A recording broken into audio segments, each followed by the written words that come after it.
Começamos o culto nesta manhã agradecendo a Deus as bênçãos da parte dele sobre as nossas vidas. A começar pelo hino, que diz que a maior de todas as bênçãos é aquilo que Jesus fez por nós, dando a sua vida por cada um de nós. Mas também temos tantas outras bênçãos, aquelas que no dia de hoje, nesta semana que se inicia, ou na que passou, nós podemos ver e podemos ouvir. Quantas bênçãos o Senhor tem derramado. Queremos agradecer também a Deus por aquelas bênçãos que não vimos e por aquelas bênçãos que não vemos. São muitas bênçãos que Deus tem derramado sobre nós. Sejamos gratos a Ele, portanto, juntos, neste culto, por todas estas bênçãos.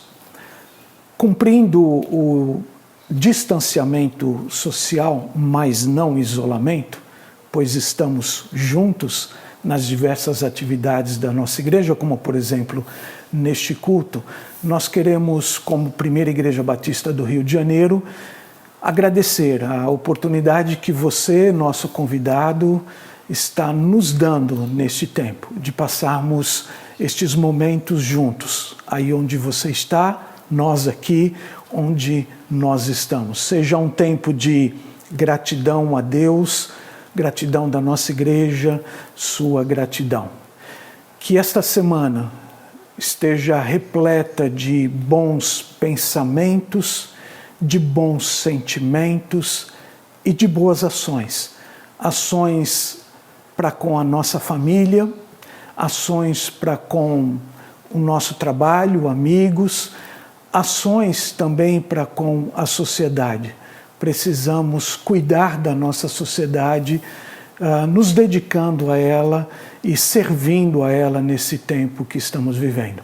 Deus nos abençoe nesta manhã, neste domingo e durante toda esta semana. Neste momento de confissão, compartilho com você o texto que se encontra no livro de Salmos, capítulo 66, versos 16 a 20. Ele nos diz o seguinte: todos vós que temeis a Deus, vinde e ouvi, e eu contarei o que ele tem feito por mim. A ele clamei com a minha boca, e ele foi exaltado pela minha língua. Se eu tivesse guardado o pecado no coração, o Senhor não me teria ouvido. Mas, na verdade, Deus me ouviu. Ele tem atendido à voz da minha oração. Bendito seja Deus que não rejeitou minha oração, nem afastou de mim o seu amor. O verso não diz que se eu pecar, não serei ouvido. Na realidade, ele diz que se eu pecar e guardar o pecado no meu coração e não procurar resolvê-lo, aí sim as minhas orações não serão atendidas. É o que nos diz o verso 18 que lemos há pouco. Se eu tivesse guardado o pecado no coração, o Senhor não me teria ouvido. Deus ouvirá o nosso clamor, o nosso pedido de perdão, se nós confessarmos o nosso pecado a Ele, os nossos pecados que tivermos, colocarmos todos eles diante do Senhor. Por isso que eu convido você para orar junto comigo neste momento de confissão, lembrando-se de uma passagem poderosa que nós encontramos em 1 João 1,9, que nos diz o seguinte: se confessarmos os nossos pecados, Ele é fiel e justo para nos perdoar os pecados e nos purificar de toda injustiça. Oremos, portanto, ao Senhor neste momento. Nosso Deus e Pai, reunidos agora como igreja, talvez fisicamente separados, mas juntos através da oração, colocamos diante de Ti, Senhor, todos os nossos pecados. Nós confessamos diante de Ti os nossos pecados e pedimos perdão por eles. Pedimos a Tua misericórdia para que eles sejam resolvidos, para que Tu os perdoes, Senhor, porque não queremos mais nos manter nestes pecados. Queremos deixá-los para trás, queremos que Tu renoves a nossa vida, queremos que Tu nos perdoes. Tudo isso nós te pedimos pela Tua misericórdia, em nome de Jesus. Amém. Olá, meus irmãos. Somos a família Furtado Figueiredo. Queremos testemunhar que Deus nos tem sustentado nesses dias de pandemia e que especialmente sustentou a Rosângela, que está totalmente recuperada da Covid-19. Nós continuamos em comunhão com o nosso Deus e nosso lar como família. E como família de Deus, através dos vídeos dos cultos da PIB. Dos cultos dos juniores e dos cultos dos embaixadores do rei. Estamos ansiosos para nos reencontrarmos nos cultos presenciais. Porque para mim, tenho por certo que as aflições deste tempo presente não são para comparar com a glória que em nós há de ser revelada. Romanos 8:18. Tchau, pessoal! Bem-vinda, família PIBRJ. Neste culto, um pedacinho mais da nossa grande família, da nossa grande igreja. Família Furtado Figueiredo. Presença do Teógenes, sua esposa Rosângela, do Gabriel e também do Timóteo. Estamos com saudades do conjunto Rainchimes ou de sinos, dirigido pelo irmão Teógenes, e em breve teremos este grupo que ele dirige participando das programações também do culto. Falando em música dentro do culto, quero dar uma informação para os irmãos. Até o momento, até este culto, nós já utilizamos 6 grupos musicais de nossa igreja. Continuaremos assim fazendo, vamos utilizar outros grupos do Ministério de Música, como por exemplo domingo que vem, quando estará participando não só pela manhã, mas também à noite, o Coral Nicéia Sorém. A escolha das músicas, do repertório musical, a escolha do grupo, tem a ver com o tema no momento, não o tema quando aquelas gravações foram feitas. Por exemplo, o tema deste culto é um específico, a mensagem pastoral, o acompanhamento, o complemento à mensagem pastoral é um. Por conta deste fato, nós escolhemos um repertório próprio para isso. Isso quer dizer que é possível e vai acontecer neste culto que nós tenhamos que pegar cultos ou gravações de cultos diferentes lá no passado, em datas diferentes. A orquestra, por exemplo, está tocando para os irmãos cantarem neste culto e estamos usando 2 períodos do nosso culto. Com o flashback lá no final, nós temos 3 cultos, 3 momentos específicos do passado de nossa igreja para compor este culto. Então, essa é a nossa explicação, o porquê de muitas vezes nós mudarmos o feitio do vídeo. É simplesmente para compor a ideia do culto no momento, nos dias de hoje. Acho que deu para entender essa minha explicação. Vamos fazer assim sempre que for necessário fazer. Hoje, portanto, ao PIB acompanhando não só de manhã, mas à noite, o seu canto, o canto congregacional da nossa igreja. Vamos cantar então, a propósito, sobre a maravilhosa graça de Jesus. O poeta pergunta: como poder cantá-la? Nós temos a resposta. Eu tenho, com certeza você tem a resposta. Começando com um coração grato. Cantemos juntos.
nós temos em nossa igreja uma lista publicada semanalmente no boletim, a lista semanal de oração. E nesta hora nós vamos orar pelos irmãos Joaquina Anjos, José Lino da Conceição, José Vaz de Melo, Lícia Figueira Machado, Marçal de Souza Sampaio, Maria Ermelinda, Maria Gomes de Melo, Maria Machado, Martinha Rabelo, Natália Oliveira, Nilda Taliba, Orlando Angelim, Regina Lúcia Dias, Ruth Mascarenhas de Lima, Selma Ferreira Freitas, Silas Soares Santos e Tereza Ferreira. São nomes de vários irmãos nossos, queridos irmãos. A maioria deles frequentou a igreja a vida toda e agora alguns não podem mais frequentar, estão impedidos, outros estão em tratamento de saúde e estarão certamente de volta assim que a pandemia passar. Mas em todo caso devemos orar, agradecendo a Deus, por exemplo, a recuperação, a alta que teve o irmão Benoni Conceição, vamos continuar orando por ele, e também pelos irmãos Jefferson da Silva e Marlene Chaves, os dois em tratamento contra câncer.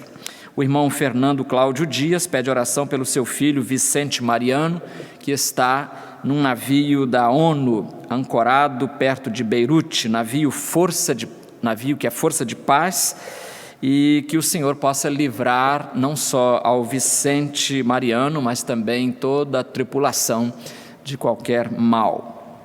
Vamos curvar as cabeças, meus queridos, e vamos orar. Eterno Deus, Senhor amado, Senhor nosso Pai, damos-te graças, Senhor, por mais um dia que concedes à nossa existência. És um Deus maravilhoso, um Deus protetor, um Deus supridor, um Deus presente em nossas vidas. Nós te louvamos por isso, nós te louvamos pela existência da Igreja de Cristo, a tua Igreja neste mundo, Senhor, da qual fazemos parte, por tua graça. Nós queremos nesta hora interceder pelos irmãos cujos nomes foram aqui lidos nesta hora. Senhor, cada um deles representa uma luta, um dilema, uma dificuldade, um desafio. Mas a todos nós queremos colocar nesta hora nas tuas mãos. Queremos transferir as dificuldades destes irmãos para as tuas mãos, porque nós sabemos que não há lugar melhor para os nossos problemas do que estarem nas tuas mãos. Fala-nos, pois, nesta hora, abençoa ainda a continuação deste culto, nós oramos em nome de Jesus. Amém.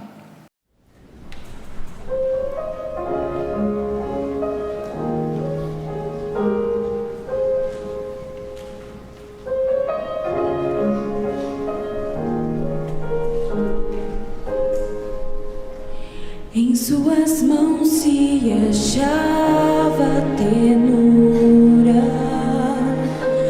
em suas mãos repousava o poder, o seu olhar de amor fazia qualquer pecador se arrepender.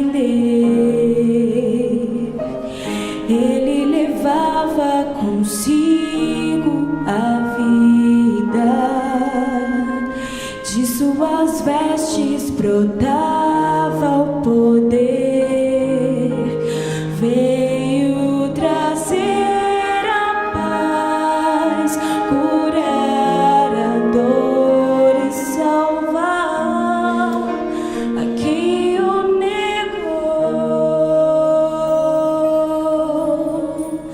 Cristo Jesus, o Filho de Deus, e o mundo não quis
Nossa mensagem nesta manhã se baseia em Gálatas capítulo 3, versículo 28.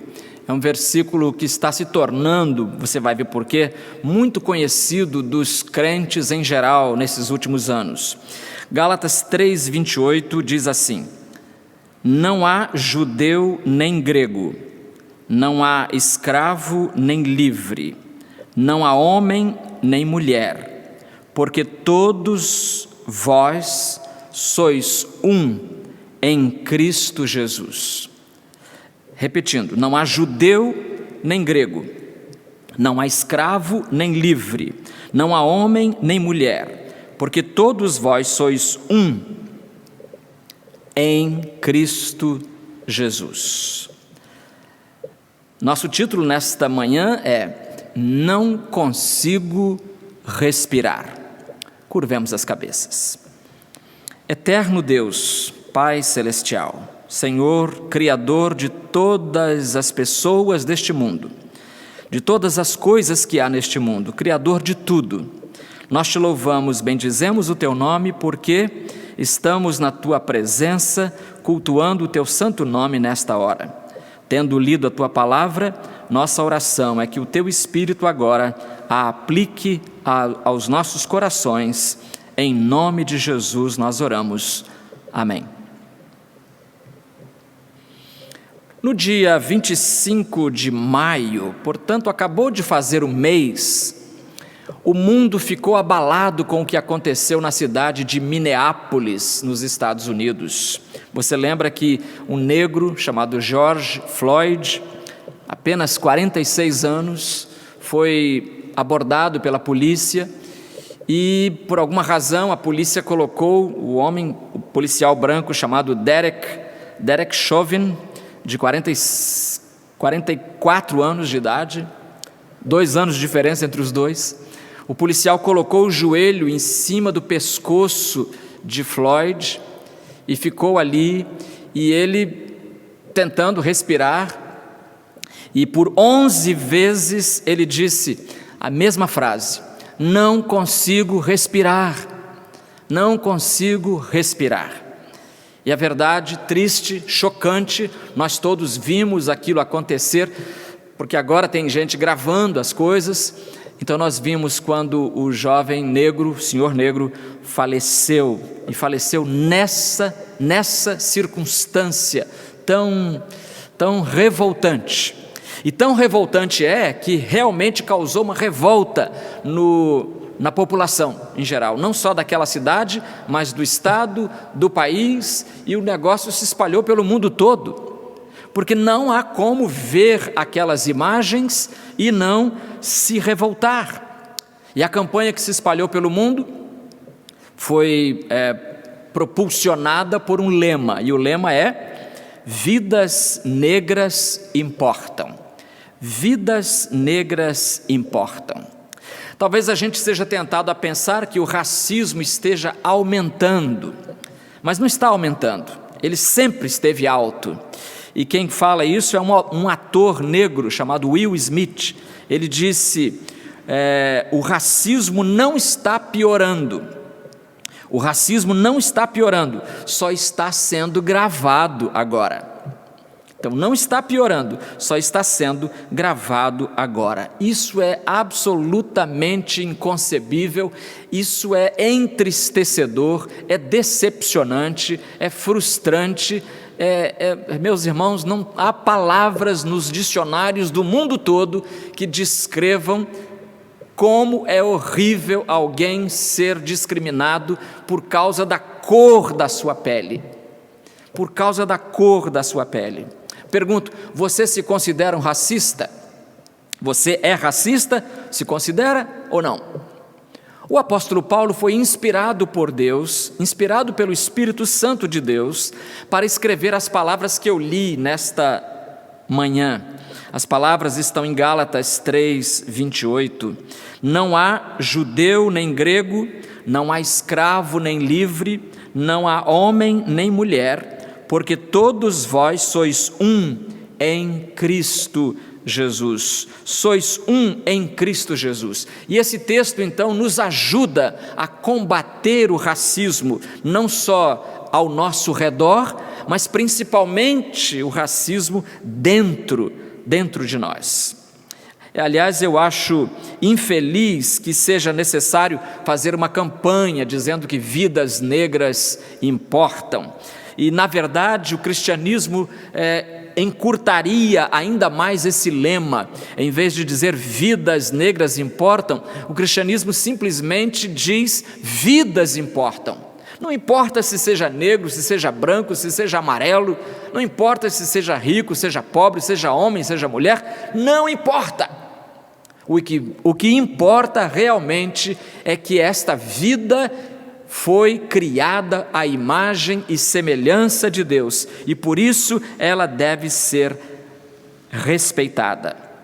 Então, o cristianismo de Cristo propõe exatamente isso, que as vidas todas são importantes. Vida de negro, vida de pobre, vida de mulheres. Vamos ver cada um desses segmentos ao longo desta nossa reflexão.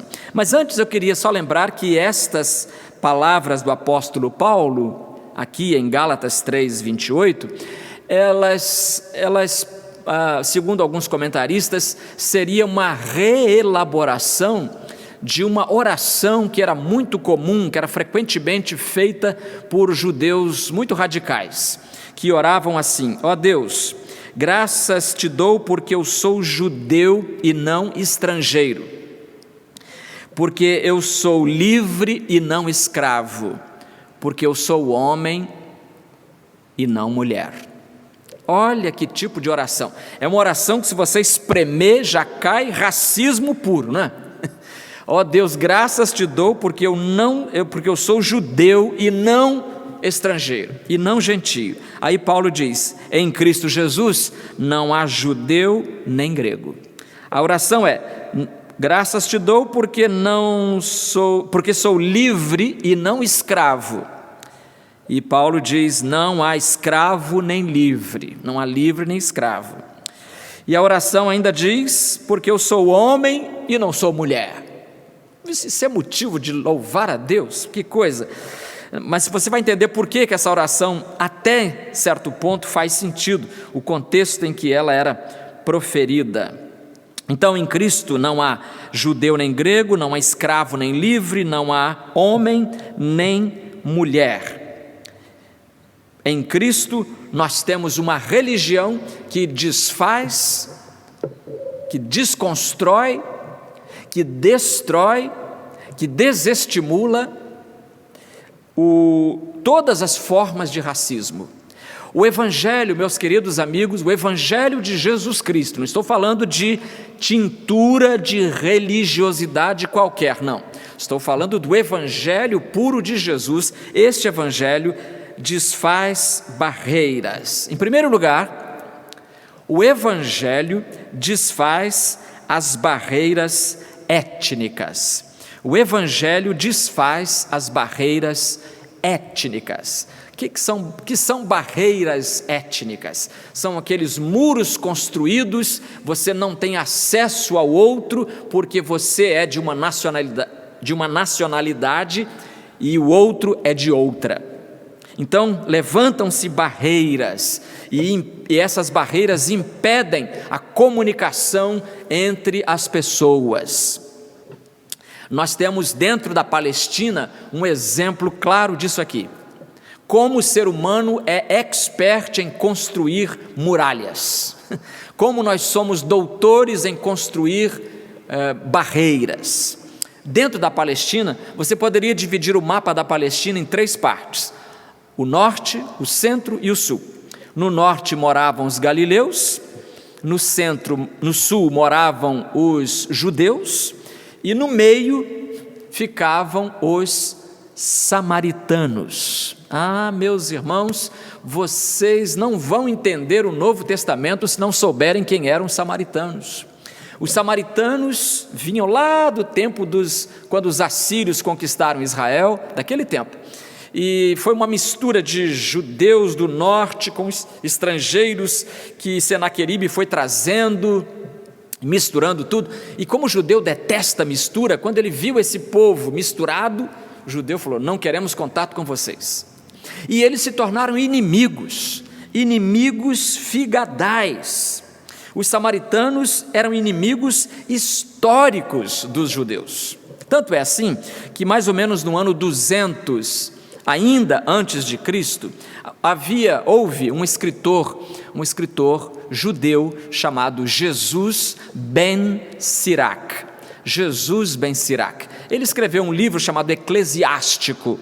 Não está na nossa Bíblia, mas está nas Bíblias deuterocanônicas, digamos assim, que tem os livros deuterocanônicos, ou também chamados popularmente de apócrifos. Pois esse Jesus ben Sirac, o que ele registrou vale como testemunho do ódio que havia entre judeus e samaritanos. Ele diz assim, olha: 2 povos aborrecem a minha alma, e o terceiro povo eu aborreço. Não é um povo. Os que habitam, assim, o terceiro que eu aborreço não é um povo. Os que habitam no Monte Seir, está falando então dos edomitas, os descendentes de Esaú, que se fixaram ali a oeste da Palestina, onde hoje seria mais ou menos a Jordânia, né? Então, ali no Monte Seir, os edomitas eram inimigos aqui do Jesus ben Sirac. Os filisteus e, terceiro, o povo insensato que habita em Siquém. O povo insensato que habita em Siquém. Ora, no Novo Testamento, em João 4, a Bíblia diz que Jesus estava em Siquém quando encontrou a mulher samaritana. Então os samaritanos moravam, e até moram ainda, os remanescentes, os poucos que ainda sobraram ao longo da história, ainda moram perto, na cidade de Nablus, perto da antiga Siquém. Então os judeus e os samaritanos tinham esse ódio histórico. E a Bíblia diz... aliás, a história ainda diz que uma das maiores ofensas para uma pessoa, para um judeu, era chamar o outro de samaritano. Sai para aí, sai para lá, samaritano. Pronto, aquilo era a maior ofensa, o maior insulto que um judeu poderia causar ao outro. E Jesus foi vítima desse insulto. Quem estuda a Bíblia, quem lê a Bíblia, João 8,48, os judeus responderam a Jesus: acaso não temos razão quando dizemos que és samaritano e tens demônio? Acaso não temos razão quando dizemos que és samaritano? Então veja, eles viravam-se para Jesus e o chamavam de samaritano, como se ele fosse, e para ofendê-lo mesmo. Então Jesus chamado de samaritano e também como alguém que tem demônio. Vejam como eles gostavam de machucar as pessoas. Mas a história diz ainda que o judeu não podia entregar uma filha sua para um samaritano casar com ela. E nem ele podia casar com uma samaritana, porque os judeus diziam que quando um judeu casa com uma samaritana, é a mesma coisa que se praticar zoofilia, ou seja, um homem tendo relações sexuais com um animal. Era nesse nível. Então veja como eram as coisas, e para piorar as coisas ainda, na sinagoga, diariamente, os judeus faziam uma oração pedindo, olha o que eles pediam, pedindo que os samaritanos não fossem participantes da vida eterna. Agora você dorme com um barulho desse. A oração era para que não se salvassem os samaritanos, que nenhum deles fosse participante da vida eterna. Você já imaginou orar assim: Senhor, não permitas que aí no céu entre um samaritano? Olha, isso vai além da nossa compreensão. Então, Havia, portanto, esse ódio extremo entre judeus e samaritanos. E será que o Evangelho tem solução para isso? Será que o Evangelho tem solução para as barreiras étnico-raciais? Ah, sim. Jesus não se deixou prender pelo ódio dos judeus aos samaritanos. Ele era judeu, mas ele não detestava os samaritanos. Ele não os odiava, pelo contrário, ele os amava. Ele os amava e enquanto foi possível, ele manteve comunhão com eles. Você vê, por exemplo, o texto de João 4, que eu já mencionei, quando Jesus para do lado do poço, meio-dia, sol a pino, e a mulher vem pegar a água, e Jesus começa uma conversa com ela. É Jesus que dá início à conversa, porque pela mulher, ela chegaria, pegaria a água, colocaria no balde, iria embora e nem olharia para Jesus. Um homem e um judeu. Ah, que isso? Então Jesus estabelece a comunicação com essa mulher, ele conversa com ela e no final ela acaba sendo salva pelo Senhor Jesus Cristo. Muito interessante isso. Numa outra feita, Jesus também contou uma parábola, e sabe quem ele escolheu para ser o herói da parábola? Um samaritano. Tanto que é conhecida a parábola como o bom samaritano. Para um judeu isso não existe, isso é uma coisa que não tinha condições de existir, um bom samaritano. Para eles todo samaritano não prestava, e Jesus escolhe como herói da sua parábola um samaritano, Lucas 10, 25 a 37. Mas eu acho que o maior exemplo ainda de que Jesus amava os samaritanos é que antes de ir para o céu, Jesus dá aquela ordem, a última ordem que ele deixou com os discípulos. Em Atos 1:8 ele diz aos discípulos assim: olha, mas recebereis poder quando o Espírito Santo descer sobre vós, e sereis minhas testemunhas, onde? Tanto em Jerusalém, como em toda a Judéia, a área da grande Jerusalém e arredores, e Samaria, e até os confins da terra. Então veja como nosso Senhor Jesus não se limitou a respeitar as barreiras humanas. Ele sabia que judeus e samaritanos não combinavam, mas ele manda que o evangelho seja levado aos samaritanos também. E não só a eles, mas a todas as nações do mundo, até os confins da terra, diz Atos capítulo 1, versículo 8. Então, meus amigos, aos olhos de Jesus, todos nós somos iguais. Para ele não há branco nem preto, só existe a pessoa humana. Para Jesus, brancos e pretos são iguais. Judeus e árabes, hoje os inimigos dos judeus não são mais os samaritanos, mas sim os árabes, especialmente os árabes que moram na mesma terra deles, que é a Palestina, os palestinos. Então Jesus ama judeus e árabes palestinos. Para ele é tudo igual, argentinos ou brasileiros, para ele não faz a menor diferença. Ele ama aos dois grupos igualmente. Ingleses e franceses, mesma coisa. Chineses e japoneses, você sabe que eles não se dão muito, também Jesus pode derrubar as barreiras. Jesus pode derrubar as barreiras que há entre africanos e europeus, ou entre europeus e africanos. Ele pode derrubar as barreiras que há entre paulistas e paraibanos. Ele pode derrubar as barreiras que existem entre nativos, o povo da terra, e os imigrantes, aqueles que vêm depois tentar a vida. Meus irmãos, não ignoremos que o Brasil é a segunda maior população mundial de negros. Perde apenas para um outro país africano, que é a Nigéria. Só a Nigéria tem mais negros do que nós.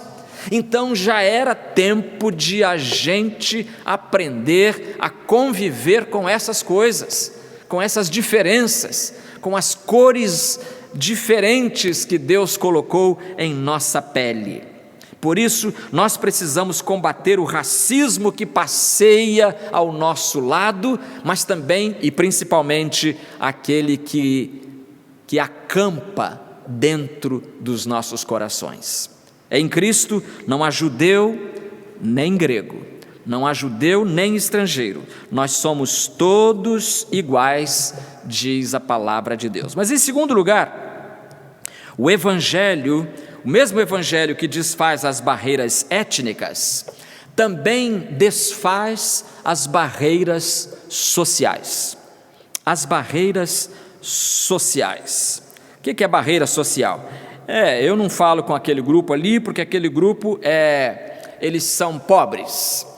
E como eu sou da classe média, eu não falo com pobre. Ou então o pobre pode dizer, eu não falo com o rico porque ele é muito orgulhoso e eu não quero falar com ele. Então, de parte a parte, há discriminação.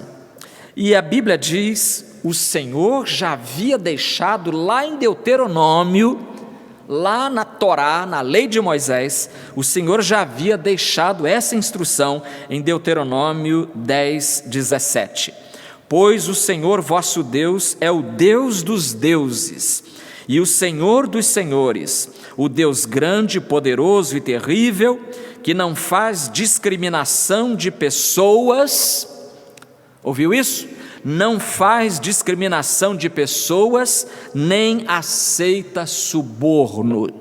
Nem aceita suborno. É um Deus assim, um Deus que não aceita, que não faz discriminação de pessoas. Por quê?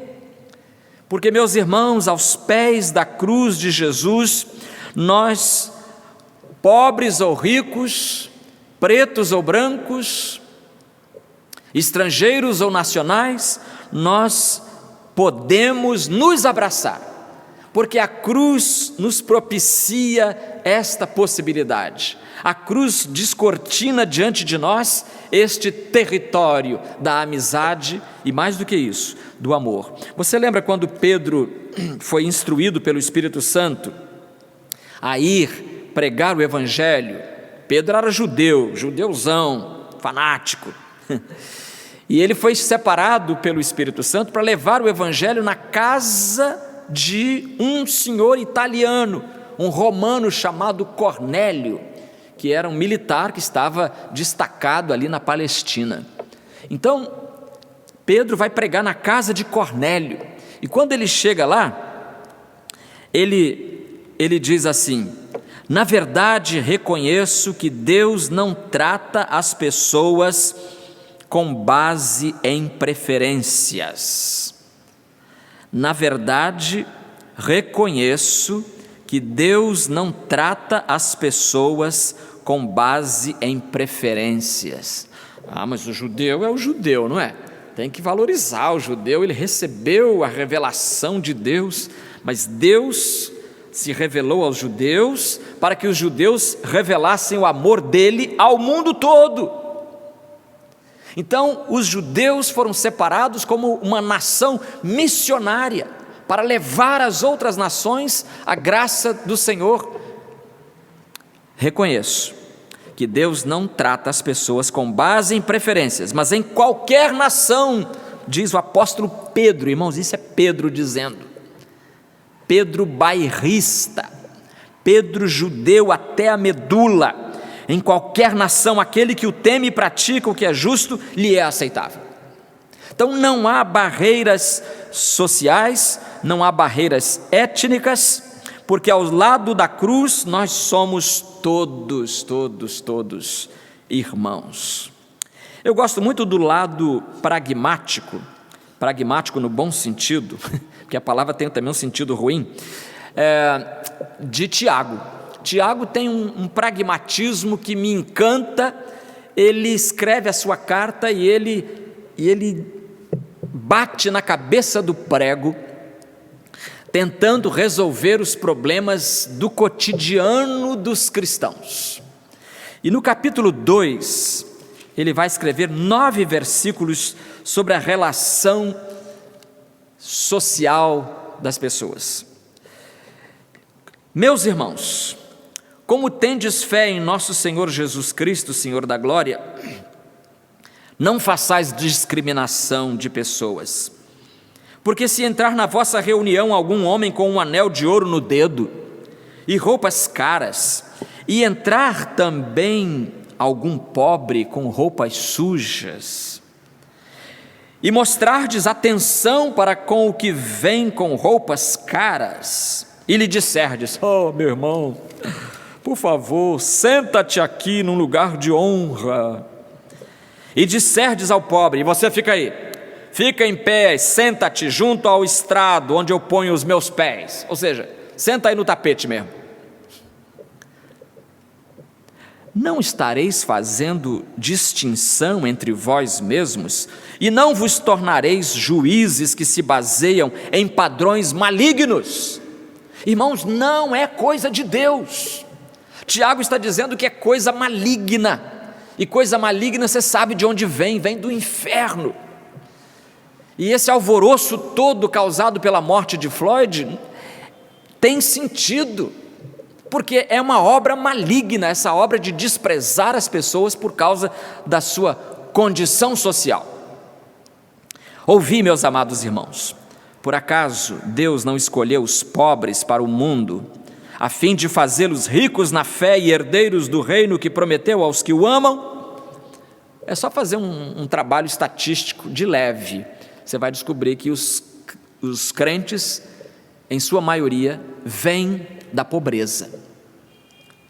Os crentes vêm, é só olhar o evangelho na sua cidade, aqui nessa cidade, Rio de Janeiro, Zona Norte, pobre, Zona Sul, rica. Onde o evangelho cresce mais?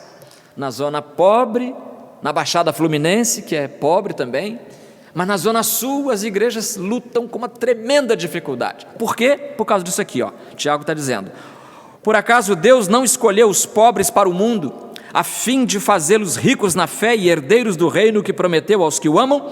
Mas vós desonrais o pobre. Não são os ricos que vos oprimem e vos arrastam aos tribunais? Desde o tempo de Tiago, dá uma paradinha aqui para observar uma coisa. Desde o tempo de Tiago, quem podia levar o outro para o tribunal? O pobre não leva, não. Você vê aí, é revoltante até a gente ver na mídia, as notícias, de como os ricos apelam e reapelam e tem mais um apelo e mais outro, até a última instância, gastando tudo, gastando muito dinheiro, para se livrar da sua punição provável. O pobre não tem dinheiro para isso. Vai lá na cadeia e faz uma pesquisa, veja quantos ricos estão lá e quantos pobres estão lá. Tiago está certo. Não são os ricos que vos oprimem e vos arrastam aos tribunais? Não são eles que blasfemam o bom nome que vos foi dado? O rico zomba de Deus, muitos, claro, não todos. Todavia, fazeis bem se estais obedecendo à lei real, segundo a Escritura, que diz: amarás o teu próximo como a ti mesmo. Mas, versículo 9, presta atenção aqui: se fazeis discriminação de pessoas, estais cometendo pecado. Se fazeis discriminação de pessoas, estais cometendo pecado, e por isso sois condenados pela lei como transgressores. Então, discriminação, meus queridos irmãos, meus caros amigos, discriminação é pecado, é cometer pecado, como qualquer outro pecado, e ainda pode causar a celeuma que causou, como você está acompanhando pela mídia. No Novo Testamento todos são iguais, não há essa distinção entre ricos e pobres.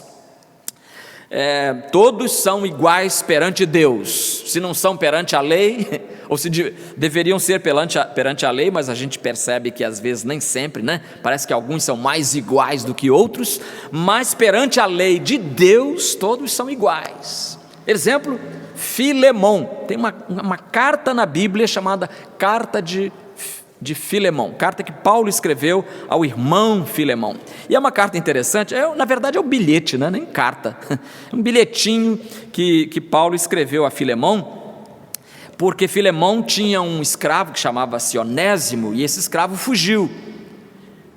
e fugido foi parar em Roma. Paulo preso em Roma, um dia a polícia pegou na rua o escravo fugido, botou na cadeia. Botou perto de quem? Perto de Paulo. Perto de Paulo.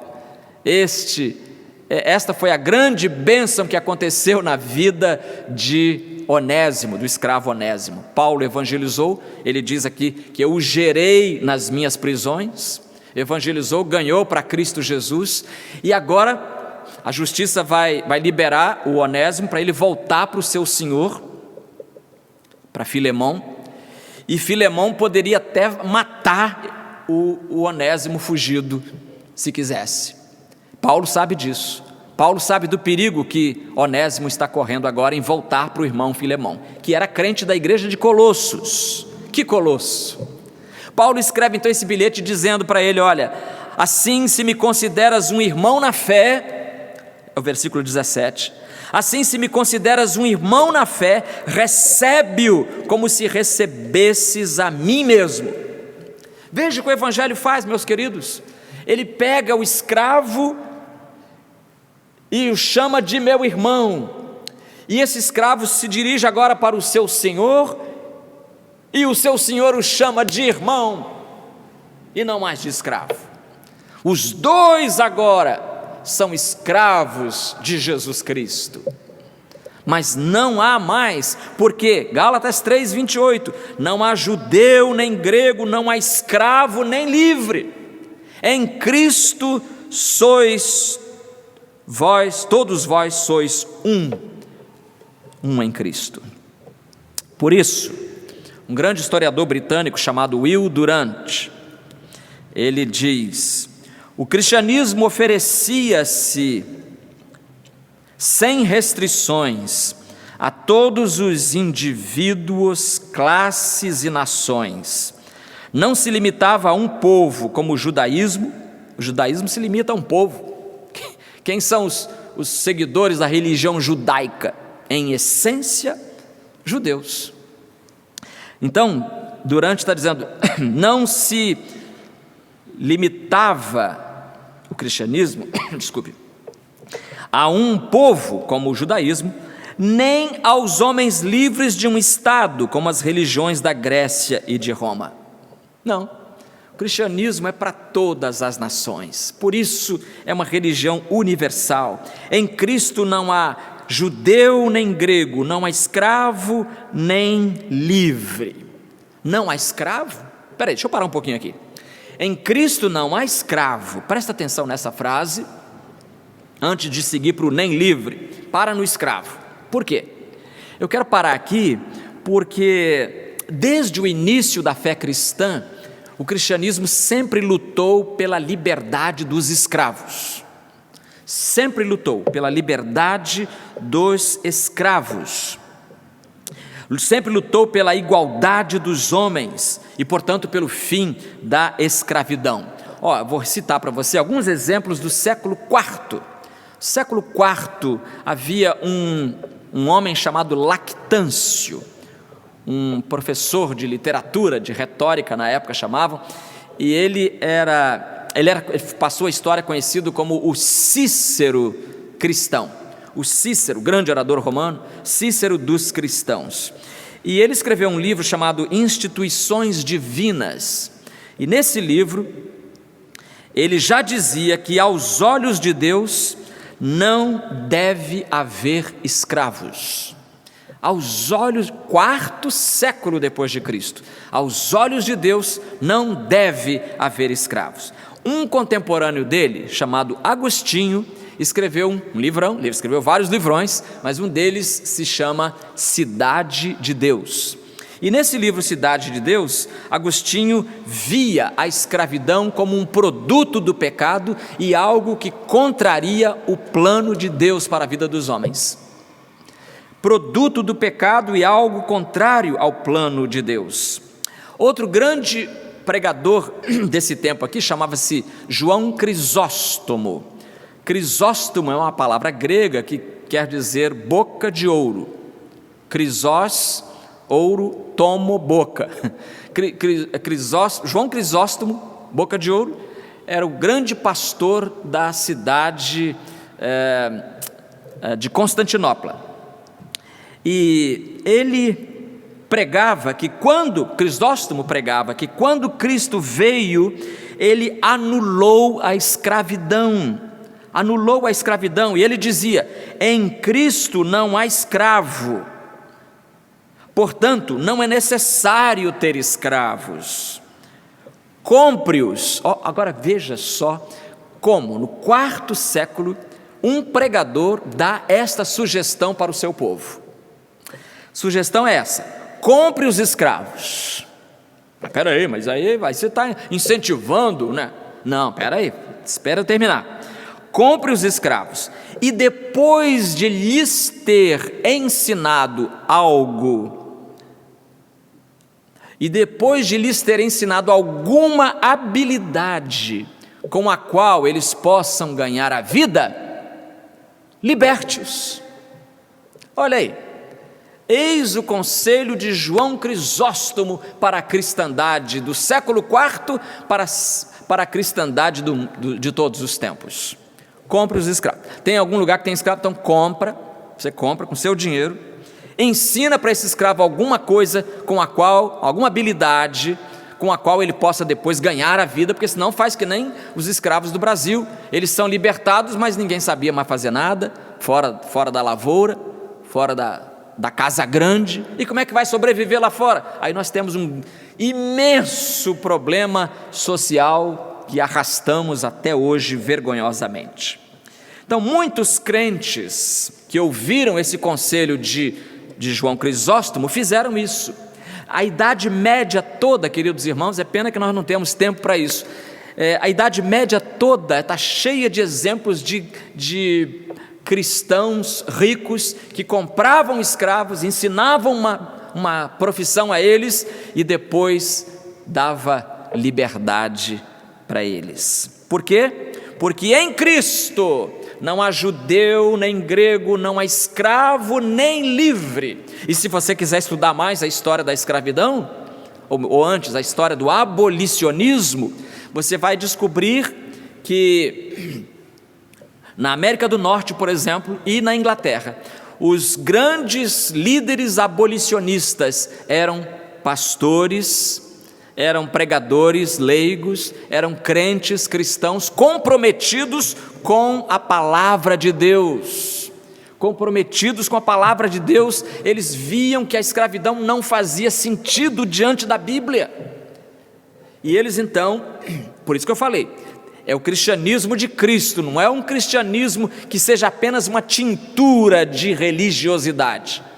Porque aí com rezas, com ofícios, com isso, com aquilo, vai se incentivando uma porção de práticas que a Bíblia, palavra de Deus, reprova e condena.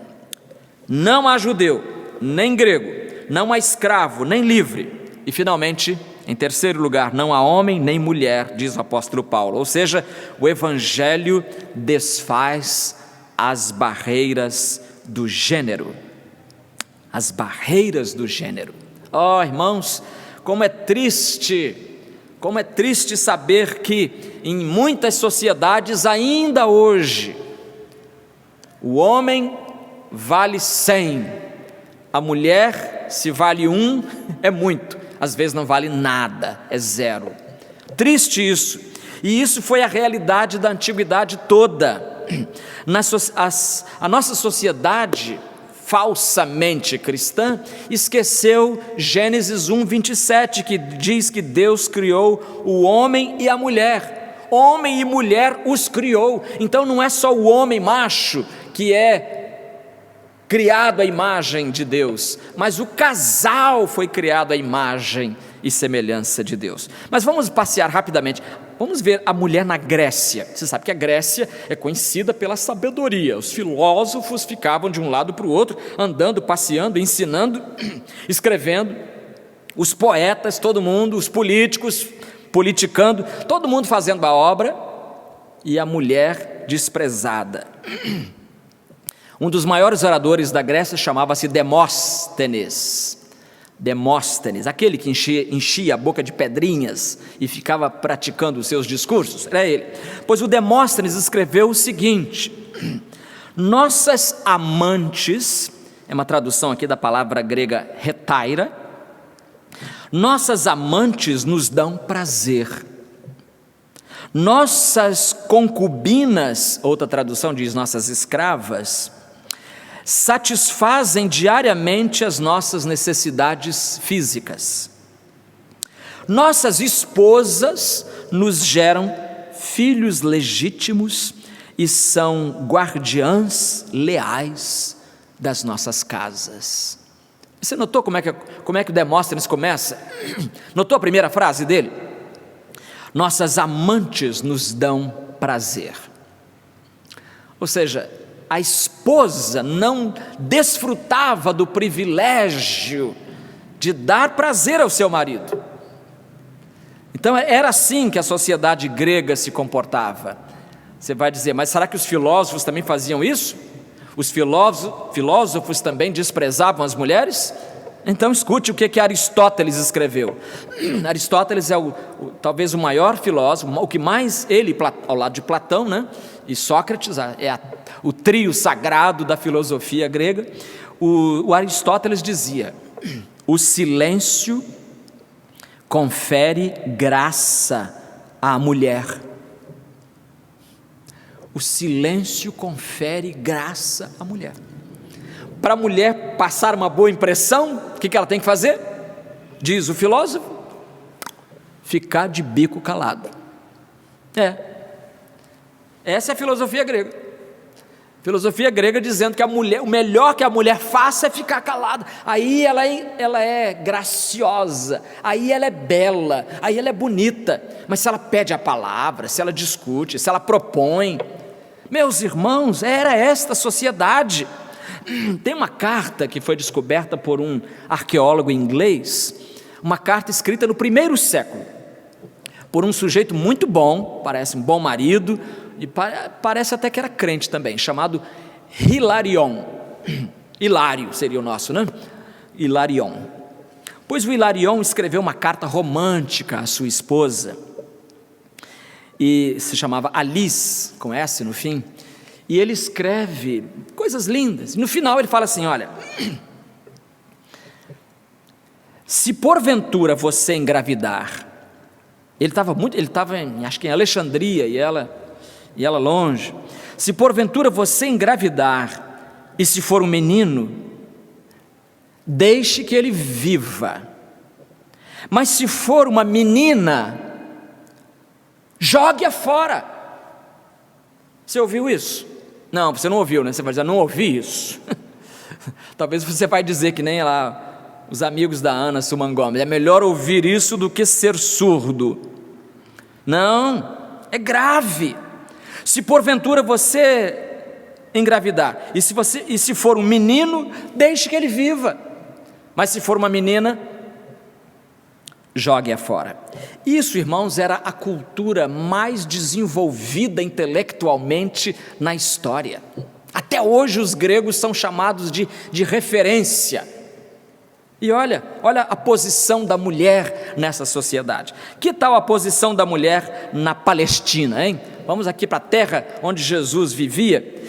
Eu quero só trazer para você um recorte de Barclay, de um comentarista chamado William Barclay, comentarista escocês, muito bom. Ele tem um comentário completo sobre o Novo Testamento.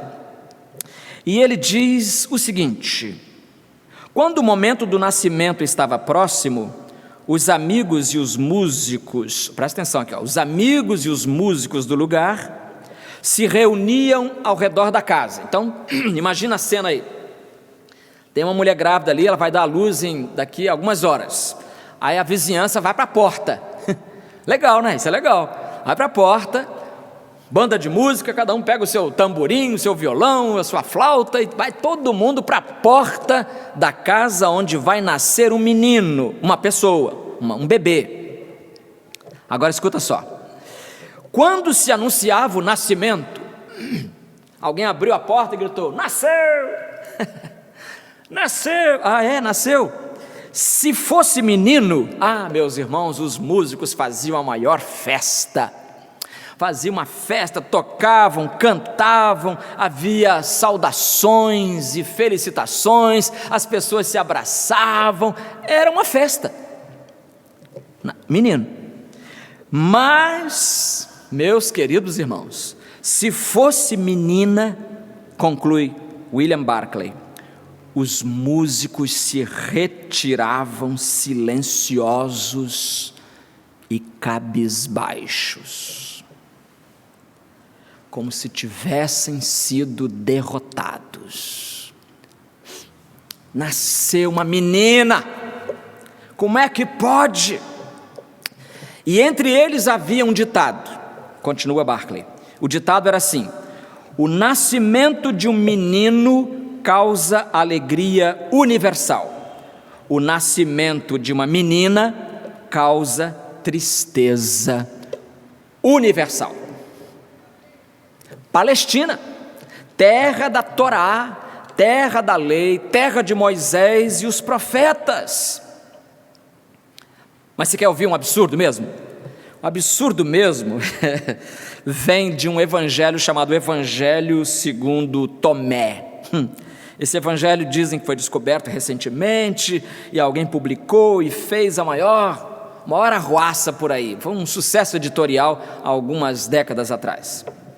Pois bem, nesse evangelho de Tomé se registra o seguinte: Simão Pedro disse, palavras de Simão Pedro, seja Maria afastada de nós, porque as mulheres não são dignas da vida.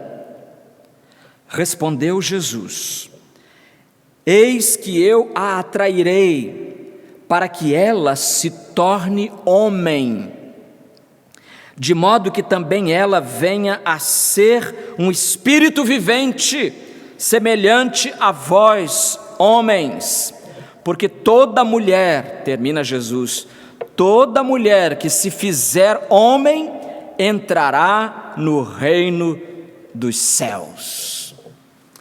Eu acho que eu podia parar aqui, porque isso é tão revoltante, e eu fico ainda mais revoltado, é quando as pessoas pegam um texto desses e querem colocar no mesmo nível dos evangelhos, de Mateus, Marcos, Lucas e João.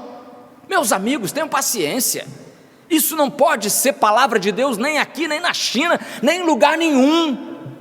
Como é que alguém coloca na boca de Jesus estas palavras? Eu a atrairei para que ela se torne homem, de modo que também ela venha a ser um espírito vivente semelhante a vós, homens, porque toda mulher que se fizer homem entrará no reino dos céus. Não vou comentar. Isso é a posição da mulher na Palestina. E em Roma? Roma era um pouquinho melhor. Para terminar, Roma era um pouquinho melhor, porque, você vai saber por quê. Porque os homens ficavam mais tempo fora, ficavam nas guerras, ficavam combatendo, serviam ao exército a vida toda. Está lá na Síria, está lá na Índia, está em todo lugar. Os romanos estavam em todos os lugares, construindo pontes, abrindo estradas e dominando o mundo. Então as mulheres ficavam em casa.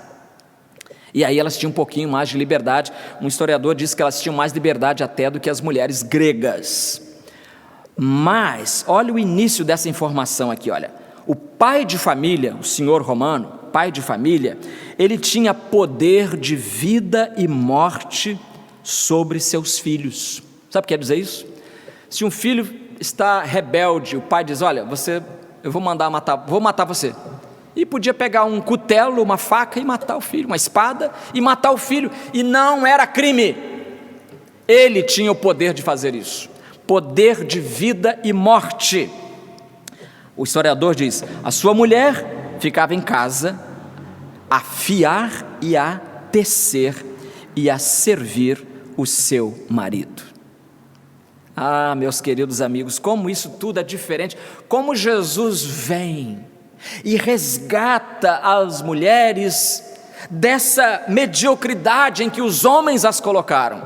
Jesus pega e levanta ele só ergue, ele puxa para cima e diz para elas que há para elas também futuro, há uma esperança. Os rabinos não poderiam falar com uma mulher, Jesus fala com a mulher, conversa com ela na beira do poço, Jesus ouve, Jesus conversa, Jesus pergunta, e Jesus finalmente salva aquela mulher. Queria terminar lembrando a você como nós podemos, em Cristo, né, derrubar as barreiras que o preconceito levanta na gente. Porque agora eu não estou preocupado com o preconceito lá dos policiais brancos, estou preocupado com o preconceito aqui, em nosso meio, em nossa sociedade, na terra Brasílis, essa terra do Cruzeiro do Sul. Como nós podemos combater o preconceito entre nós? À luz de Gálatas 3:28, em Cristo Jesus não há judeu nem grego, não há escravo nem livre, não há homem nem mulher. Primeira coisa que nós podemos fazer, nós podemos nessa luta usar a arma mais poderosa de que dispomos. A arma mais poderosa de que dispomos chama-se oração. E eu duvido que você esteja orando sobre isso, duvido. Então eu quero fazer a você um desafio agora, para que você ore também por esta situação, para que nós possamos ser irmãos, brancos, pretos, morenos, indígenas, imigrantes, homens e mulheres, sejamos todos unidos. Segundo lugar, além de orar, nós podemos também cobrar dos nossos legisladores leis que desconstruam, que desestimulem e penalizem práticas preconceituosas e leis que estimulem a integração. Então, primeiro é o caminho espiritual, vamos orar por isso. Segundo, o caminho jurídico, vamos tentar eleger pessoas cujas propostas contemplem a integração do povo brasileiro. E em terceiro lugar, lembrando que Cristo nos chamou para amar a todos e não apenas aqueles que são iguais a nós. E eu tenho certeza, meus irmãos, que orando, elegendo e sendo nós mesmos exemplos de integração e de não preconceito, sabe o que vai haver? Haverá paz na terra. Paz na terra. Vamos orar. Eterno Deus, nosso Pai Celestial, nós te damos graças pela Tua palavra, que é tão poderosa, que é tão forte, que combate o pecado dentro de nós. Pedimos, Senhor Deus, que nos dês um coração parecido com o Teu coração, um coração em que haja paz, um coração que multiplique a paz, um coração que divulgue a paz, um coração que possa verdadeiramente desfrutar a paz. Ajuda-nos, pois, ó Deus, a sermos instrumentos da Tua paz, ajuda-nos a sermos instrumentos de integração em nossa sociedade. Nós oramos em nome do Senhor Jesus. Amém.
igreja. Meu nome é Estela Mares Borborema. Eu pertenço ao Ministério Desperta Débora aqui da nossa igreja. E como vocês sabem, as Déboras são mães de oração. Oramos pelos filhos biológicos, adotivos e espirituais. E como foi falado nos cultos do último domingo, pelo seminarista Ramon, que é o líder da juventude, e pela irmã Rita Barreto, que é a coordenadora do Desperta Débora, foi criado um movimento de oração com os jovens. Eu sou mãe de oração do jovem Lucas Cabral. E essa experiência de orar especificamente por um jovem tem sido uma experiência muito boa. É um momento em que nós separamos para orar e estarmos mais perto do Senhor. A oração nos aproxima mais do Senhor. Nós somos abençoados também porque sabemos que alguém está orando por nós. É um momento precioso, é um momento de maior intimidade com o Senhor. É uma experiência que eu quero levar por muito tempo, a de orar especificamente por uma pessoa, nesse caso por um jovem. Deus nos abençoa quando abençoamos alguém. E como diz em Tiago 5,16, orai uns pelos outros.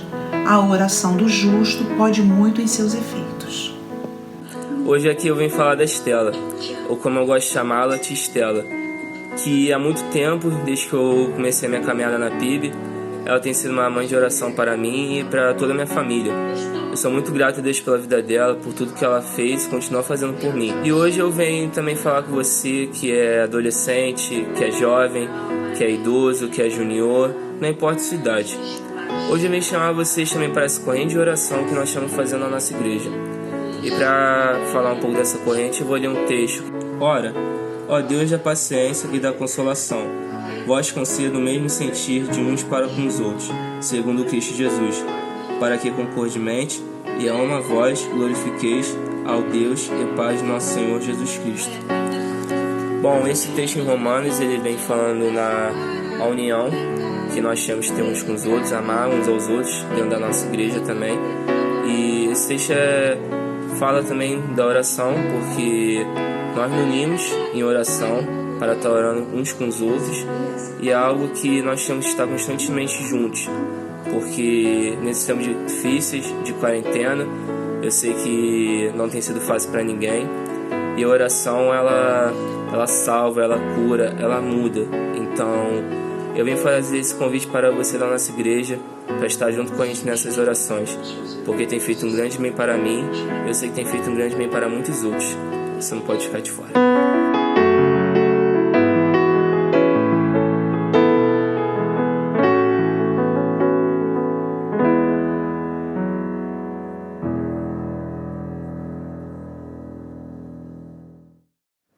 Ao encerrar este culto, nós queremos agradecer a você, a sua companhia agradabilíssima. Muito bom tê-lo conosco hoje. Queremos convidá-lo a voltar mais tarde, à noite, às 19 horas, neste mesmo canal. Nós estaremos cultuando o nome do nosso Deus.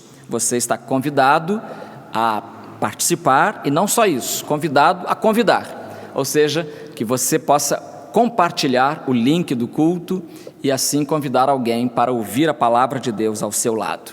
Quero agradecer aos irmãos que têm tornado possível a transmissão destes cultos. Hoje, novamente, os irmãos da SECOM, Carlos Roberto da Silva, Luiz Persiliano e Luciana Persiliano, o casalzinho, todos eles estão ali na cabine, trabalhando, quietinhos e sempre sabendo que do Senhor vem a grande recompensa. Obrigado, irmão João Marcos Sorém, da Gerade, também a irmã Nathalie Rédua, auxiliar da administração, por facilitar a nossa chegada até este lugar e possibilitando assim a gravação deste culto. Quero agradecer também ao ministro de música que preparou tudo e está aí diante de você este culto maravilhoso. Que Deus possa abençoar a sua vida e que nós nos encontremos mais tarde às 19 horas.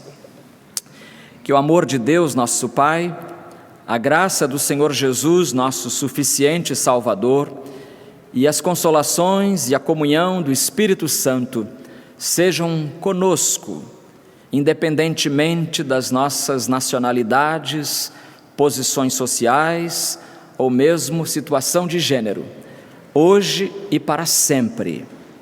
Amém.